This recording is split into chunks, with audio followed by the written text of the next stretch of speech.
Hadirin jamaah Jum'ah yang dirahmati oleh Allah. Marilah di dalam kesempatan yang penuh barakah ini kita melihat kembali keimanan kita, ketakwaan kita kepada Allah Subhanahu wa taala. Karena dengan iman dan takwa seseorang akan menjadi mulia. Begitupun ketika seseorang tidak memperdulikan keimanan dan ketakwaan kepada Allah Subhanahu wa taala, dia akan terhinakan dalam kehidupan dunianya, lebih-lebih dalam kehidupan akhiratnya kelak. Taqwa ilahul alamina fa innahu izzun wa hirzun fid dunya wal marja'i fiha ghinad daraini fastamsik walzam tanal ma tashtahihi wa tadda'i wa man dayya'at taqwa wa ahmala amraha taghashathu fil uqba fununun nadamati. Keimanan dan ketakwaan kepada Allah adalah sesuatu yang mulia. Maka wajibkan diri kita untuk selalu bertakwa, untuk selalu beriman kepada Allah Subhanahu wa taala. Tanal ma tashtahihi wa tadda'i, dia akan mendapatkan apa-apa yang dia inginkan. Wa man dayya'at taqwa wa ahmala amraha, siapa orang yang tidak memperdulikan keimanan dan ketakwaan kepada Allah, taghashathu fil uqba fununun nadamati, maka kelak dalam kehidupan akhiratnya dia akan menyesal, yang mana penyesalan dalam kehidupan akhirat sudah tidak ada faedahnya lagi. Na'udzubillahi min dzalik. Hadirin yang dirahmati oleh Allah, ketika seseorang mengaku beriman, percaya, iman kepada Allah, iman kepada Nabi Muhammad, maka setiap disebutkan Allah, setiap disebutkan nama junjungan Nabi besar Muhammad sallallahu alaihi wasallam, maka imannya yang akan berbicara, imannya yang akan merasakan kebahagiaan, kesenangan, karena yang dicintainya telah disebut. Lebih-lebih kepada baginda Nabi besar Muhammad sallallahu alaihi wasallam. Setelah mengaku iman kepada Allah, tidak terhitung imannya kecuali mengikuti Nabi Muhammad, kecuali menjadikan idolanya adalah Nabi Muhammad, tidak ada yang lain. Yang nomor satu dari makhluknya Allah haruslah Nabi besar Muhammad sallallahu alaihi wasallam. Bagaimana tidak, hadirin? Allah Subhanahu wa taala menyebutkan di dalam Al-Qur'an, Allah bersumpah demi masa wal asri, Allah bersumpah demi matahari, demi waktu duha, wasyamsi waduhaha. Berapa banyak Allah bersumpah? Kalau sudah Allah bersumpah, itu menunjukkan sesuatu yang besar, itu sesuatu yang agung yang akan disampaikan oleh Allah Subhanahu wa taala, dimulai dengan sumpah tersebut. Begitupun Nabi Muhammad sallallahu alaihi wasallam, Allah Subhanahu wa taala ketika menyebutkan bagaimana itu keadaan umat Nabi Lut yang suka sesama jenis, yang melampaui batas, Allah Subhanahu wa taala menyatakan dalam firman-Nya dalam surat Al-Hajr ayat 76, la'amruka innahum lafi sakratihim ya'mahun. Lamnya lam sumpah, sumpah, amruka demi umurmu, mu yang dimaksud itu ka adalah junjungan kita Nabi besar Muhammad sallallahu alaihi wasallam. La amruka innahum lafi sakratihim ya'mahun, demi umurmu wahai Nabi Muhammad, sesungguhnya mereka dalam keadaan mabuk, dalam keadaan lupa, dalam keadaan melampaui batas. Padahal itu zaman Nabi Allah Lut. Allah menceritakan tentang keadaan kaum Nabi Allah Lut, yang mana jarak antara Nabi Allah Lut dan junjungan kita Nabi besar Muhammad sallallahu alaihi wasallam amat sangat jauh sekali. Tetapi Allah ingin menunjukkan kepada umat bahwasannya makhluk yang akan muncul, makhluk yang akan dilahirkan, yaitu junjungan Nabi besar Muhammad adalah paling afdolnya makhluk alal itlaq, sehingga Allah bersumpah, demi umurmu wahai Nabi Muhammad, dan umur Nabi Muhammad tidak akan terjadi kecuali dengan kelahiran junjungan Nabi besar Muhammad sallallahu alaihi wasallam. Ini isyarat hadirin bahwasanya kelahiran Nabi Muhammad jangan dianggap sepele. Kalau ada pertanyaan, siapakah orang yang pertama kali memperingati hari kelahiran Nabi Muhammad? Jawaban melalui hadis sahih ketika Nabi ditanya tentang masalah puasa hari Senin. Apa jawaban Nabi? Fihi wulidtu wa fihi unzila alayya. Di hari itu aku dilahirkan. Di hari itu aku dilahirkan. Kemudian di hari itu aku pertama kali mendapatkan wahyu dari Allah. Aku diangkat oleh Allah subhanahu wa ta'ala. Nabi memperingati kelahirannya dengan berpuasa. Puasa bentuk ibadah. Bentuk ibadah apapun bisa kita laksanakan untuk memperingati hari kelahiran Nabi besar Muhammad sallallahu alaihi wasallam. Kita mengenal Sayyidah Maryam. Bahkan Sayyidah Maryam ini dijadikan oleh Allah salah satu nama surat Maryam. Kita tahu beliau bukan seorang nabi, bukan seorang rasul. Karena seorang nabi dan seorang rasul tidak bisa dari golongan perempuan, harus laki-laki. Siapakah Sayyidah Maryam? Sayyidah Maryam adalah kelompok orang-orang siddiqin minas siddiqin, kelompok orang-orang yang jujur keimanannya. Wali min awliyaillah, orang-orang yang dicintai oleh Allah subhanahu wa ta'ala. Siapa? Sayyidah Maryam.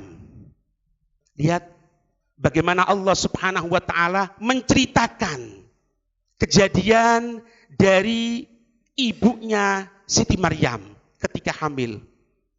Beliau mengatakan, Itqalat imra'atu Imran, Rabbi inni nadartu laka ma fi batni muharraran fataqabbal minni innaka antas samiul alim. Itqalat imra'atu Imran, ketika istrinya Imran mengatakan, Rabbi inni nadartu laka ma fi batni muharraran. Ya Allah, sesungguhnya aku bernadar, anak yang aku kandung ini semuanya akan aku wakafkan untuk Baitul Maqdis muharraron, untuk supaya aku wakafkan, untuk supaya ngurusi Baitul Maqdis, untuk bisa membantu Baitul Maqdis, untuk membersihkan Baitul Maqdis, untuk memberikan perlengkapan di Baitul Maqdis. Kemudian fataqabbal minni, maka terimalah dariku ya Allah, innaka antas samiul alim, sesungguhnya engkau yang maha mendengar, engkau yang maha mengetahui. Allah cerita bagaimana ibunya atau istrinya Imran ketika hamil mengucapkan nadar.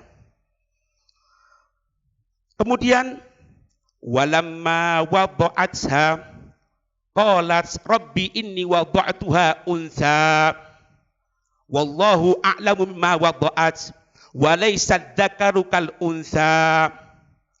Maka ketika istrinya Imran melahirkan, qalat, mengatakan istrinya Imran, Rabbi inni wada'tuha untha, ya Allah, sesungguhnya aku melahirkan seorang perempuan ya Allah. Wallahu a'lamu bima wada'at, Allah maha mengetahui apa yang dilahirkan. Walaysa dzakaru kal untha, dan tidaklah sama antara anak laki-laki dan antara anak perempuan. Salah kalau ada yang mengatakan tidak ada beda antara laki dan perempuan. Ada bedanya dari segi kemampuannya, dari segi kekuatannya. Walaisa dzakaru kal untha. Dan tidaklah laki-laki seperti perempuan. Wa inni sammaituha Maryama. Dan sesungguhnya ya Allah, aku menamai anak perempuanku itu dengan nama Maryam. Ketika kelahiran Siti Maryam. Wa inni u'idzuha bika wa dzurriyyataha minasyaitonir rajim. Dan ya Allah, aku berlindung, aku meminta perlindungan atas anak ini kepadamu ya Allah. Dan juga keturunannya ya Allah dari godaan setan, dari gangguan yang akan mengganggu anakku. Ketika dalam keadaan hamil menyebutkan nadarnya. Ketika melahirkan menyebutkan dan mengucapkan kalimat untuk perlindungan kepada anaknya yaitu Siti Maryam dan keturunannya agar tidak terganggu oleh setan. Kemudian fataqabbalaha rabbuha bigabulin hasanin wa ambataha nabatan hasana wa kaffalaha Zakaria. Allah Subhanahu wa taala menerima dari apa-apa yang dipinta. Allah Subhanahu wa taala menjaga Siti Maryam. Siti Maryam tumbuh dalam keadaan nabatan hasanan, dalam keadaan tumbuh yang baik. Kemudian wa kaffalaha Zakaria, kemudian yang mengurusi adalah Nabi Zakaria. Apa yang terjadi ketika itu? Wa kaffalaha Zakaria, Nabi Zakaria yang mengurusi anak tersebut. Kullama dakhala 'alaiha al-mihraba, kullama dakhala 'alaiha Zakaria al-mihraba wajada 'indaha rizqa. Setiap Nabi Zakaria masuk ke tempat mihrab ibadahnya, tempat ibadahnya Siti Maryam, maka wajada indaha rizqa, beliau mendapatkan di situ ada rizki, ada buah-buahan yang diberikan oleh Allah Subhanahu wa taala. Ahli tafsir mengatakan kalau musim dingin diberikan buah-buahan musim panas. Kalau musim panas diberikan buah-buahan musim dingin. Padahal tidak ada yang masuk ke tempatnya Siti Maryam kecuali Nabi Zakaria. Anna laki hada. Maka berkata, qala ya Maryamu anna laki hada. Wahai Maryam, dari mana engkau dapatkan makanan-makanan ini, buah-buahan ini? Qalat huwa min indillah innallaha yarzuqu may yasha'u bighairi hisab. Maka Siti Maryam mengatakan, ini dari sisi Allah, diberikan oleh Allah. Innallaha yarzuqu may yasha' bighairi hisab. Sesungguhnya Allah memberikan rizki dengan tanpa perhitungan sama sekali. Diberikan semuanya oleh Allah Subhanahu wa taala, diobral oleh Allah Subhanahu wa taala. Lihat, ketika orang yang dicintai oleh Allah, setelah menjadi orang yang dicintai oleh Allah, maka ketika itu tempat ibadahnya, bagaimana kelahirannya, bagaimana ketika tumbuh besarnya, bagaimana Allah menunjukkan kemuliaannya dengan bolak-baliknya malaikat turun naik dengan memberikan makanan kepada orang yang dicintai seperti Siti Maryam ini, maka disebutkan oleh Allah Subhanahu wa taala. Kalau Siti Maryam disebutkan oleh Allah tentang diperinci bagaimana ketika ibunya hamil memasrahkan kepada Allah, bagaimana ketika melahirkan, bagaimana ketika meminta perlindungan kepada Allah, bagaimana ketika anaknya tadi itu tumbuh dalam keadaan baik, bagaimana ketika anaknya itu menunjukkan satu kemuliaan, satu karomah, diberikan makanan oleh Allah, bagaimana anaknya tadi itu tanpa adanya kesombongan mengatakan qalat huwa min indillah, Ini dari sisi Allah, bukan karena aku, karena Allah. Perasaan tawadhu, perasaan rendah hati disebutkan oleh Allah, diperinci dalam Al-Quran. Begitupun yang kita laksanakan. Kita membaca Maulid Nabi Muhammad sallallahu alaihi wasallam, diceritakan bagaimana itu ketika akan proses kelahiran Nabi Muhammad, didatangi dengan perempuan-perempuan istimewa, didatangi oleh Siti Maryam, didatangi oleh Siti Hajar, didatangi oleh Siti Asia binta Muzahim, istrinya Fir'aun, didatangi oleh Sayyidah Sarah, istrinya Nabi Ibrahim juga. 4 perempuan mulia mendatangi Siti Aminah untuk memberikan kekuatan hati akan melahirkan Sayyidul Wujud. Semua disebutkan dalam cerita-cerita dalam Maulid Nabi Muhammad sallallahu alaihi wasallam, dan ini merupakan program atau metode Al-Quran bagaimana Allah menceritakan orang-orang yang soleh. Kita pun menceritakan pemimpin orang yang soleh, penghulu, penghujung orang yang soleh, yaitu junjungan Nabi besar Muhammad sallallahu alaihi wasallam. Makanya kalau ada yang mengatakan itu tidak sesuai, itu bertentangan, maaf, metode Al-Quran mengatakan seperti itu, cara Al-Quran seperti itu, tidak ada yang bertentangan sedikit pun. Allahumma shalli wa sallim wa barik alaihi wa alihi. Hadirin yang dirahmati oleh Allah, tinggal setelah kita mendengar bagaimana itu cerita Nabi Muhammad, mendengarkan bagaimana Nabi Muhammad, akhlaknya Nabi Muhammad, baik dari pembacaan maulidnya, baik dari penceramah yang menceritakan bagaimana itu Nabi Muhammad dan lain sebagainya. Tinggal ingat, Allah subhanahu wa ta'ala menyatakan dalam hadis qudsi, Allah menyatakan, innani anallah, innani anallah, sesungguhnya aku adalah Allah, raja di raja, penguasa di antara penguasa, penguasa hakiki Allah subhanahu wa ta'ala. Apa katanya Allah lanjutannya? Khalaqtul khaira wasyarra, aku menciptakan kebaikan sebagai bentuk pemberian, dan aku menciptakan keburukan sebagai bentuk ujian. Allah ciptakan setan, Allah ciptakan iblis yang menggoda kita.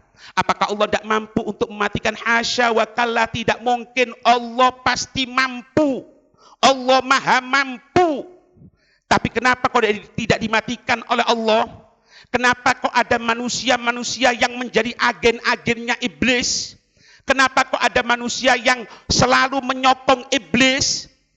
Itulah makna innani anallah khalaqtul khaira wasyarra, akulah Allah, sesungguhnya aku adalah Allah yang menciptakan kebaikan dan keburukan.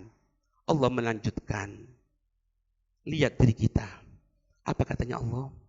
Fatuba, thumma tuba liman khalaqtuhu miftahan lil khair mighlaqan lisyar. Beruntung, semua beruntung, tidak akan rugi sama sekali. Beruntung, amat sangat beruntung, kemudian beruntung tidak akan rugi sama sekali. Liman khalaqtuhu, untuk seseorang yang aku menciptakannya, orang tersebut miftahanil khair, pembuka untuk kebaikan, mighlaqan lisyar, dia menjadi orang-orang penutup keburukan. Dia menjadi agen-agennya Allah. Dia menyampaikan, nanti ada pengajian, ayo sholat berjamaah, ayo berbarengan denganku baca Quran, ayo hadiri majelis ilmu, ayo datangi di situ yang menceritakan tentang Nabi Muhammad. Tuba, thumma tuba, katanya Allah. Beruntung, kemudian beruntun. Liman khalaqtuhu, untuk seseorang yang aku menciptakan. Miftahanil khair, pembuka untuk kebaikan, mighlaqan lisyarr, penutup dari keburukan. Kemudian hati-hati hadirin, hati-hati. Wailun, thumma wailun, liman khalaqtuhu miftahan lisyarr, mighlaqan lil khair. Hancur, beruntung, hancur, tidak akan pernah beruntung sama sekali. Binasa apapun yang kita dapatkan, kekayaan, jabatan, kedudukan, hancur, celaka. Allah yang menyatakan, liman khalaqtuhu, untuk seseorang yang aku menciptakan orang tersebut, hidupnya di dunia, miftahan lisyarr, pembuka keburukan. Kalau pembuka keburukan, kalau ada keburukan, dia yang paling promosi. Ayo, nanti ada acara maksiat sama Allah, ayo. Mighlaqan lisyarr, mighlaqan lil khair, penutup untuk kebaikan. Justru kebaikan dicegah. Mau kemana? Hadir majelis ilmu, jangan. Ustadznya fanatik. Mau kemana? Memperingati Maulid Nabi, jangan. Itu bid'ah. Na'udzubillahi min dzalik. Na'udzubillahi min dzalik. Hati-hati hadirin. Yang tahu diri kita sendiri. Termasuk kelompok yang mana kita? Semoga kita menjadi kelompok yang pertama hadirin. Yang terakhir hadirin. Perhatikan apa katanya Allah Subhanahu wa taala. Idza asani abdun, idza asani abdun raditu, wa idza raditu baraktu, wa laisa li barakati nihayatan. Allah menyatakan, idza asani abdun, jika ada seorang hamba yang dia bermaksiat kepadaku, idza ata'ani abdun, jika ada seorang hamba yang dia taat kepada aku, taat. Idza ata'ani abdun, jika ada seorang hamba taat kepadaku, dia sholat, dia baca Quran, dia zikir, dia menghidupkan masjid, dia membersihkan masjid, dia memberikan fasilitas masjid. Idza ata'ani abdun raditu, aku akan ridho katanya Allah. Wa idza raditu baraktu, kalau aku sudah ridho, aku akan memberikan keberkahan. Anaknya berkah, istrinya berkah, pekerjaannya berkah, hidupnya tenang, hidupnya dalam keadaan penuh kelembutan, penuh kasih sayang. Karena apa? Allah sudah ridho. Kalau Allah sudah ridho, Allah memberkahi atas orang tersebut. Walaisa li barakati nihayatan, keberkahanku tidak ada batasannya, katanya Allah Subhanahu wa taala. Tidak ada batasannya. Berapa puncaknya? Tidak ada puncaknya. Diberikan terus. Tapi sebaliknya hadirin, tapi sebaliknya hati-hati.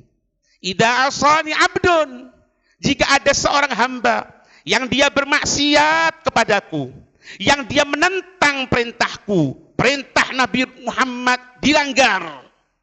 Diceritakan cerita Nabi Muhammad tidak ada kepingin sama sekali. Bahkan terkadang tertidur. Diceritakan tentang Nabi Muhammad tidur. La haula wala quwwata illa billah. Idza asani abdun ghadibtu, aku akan murka sama dia. Aku akan bendu sama dia. Aku akan marah sama dia. Fa idza ghadibtu la'antu, kalau aku sudah murka katanya Allah, aku akan laknat dia. Jauh dari rahmatnya Allah. Punya harta, hartanya justru membuat dia susah. Punya pasangan, pasangannya membuat susah terus. Anaknya membuat susah terus. Kemudian, wa idza ghadibtu la'antu, kalau aku murka, aku melaknat.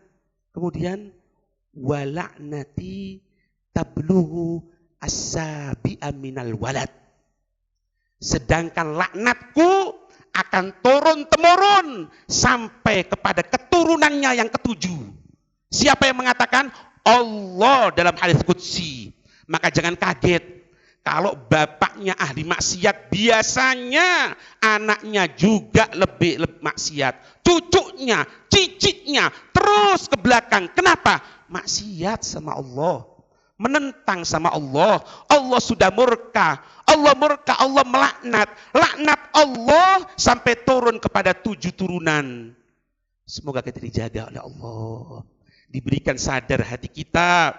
Tidak masuk hari kelahiran Nabi Muhammad kecuali kita persembahkan yang terbaik untuk junjungan Nabi besar Muhammad sallallahu alaihi wasallam.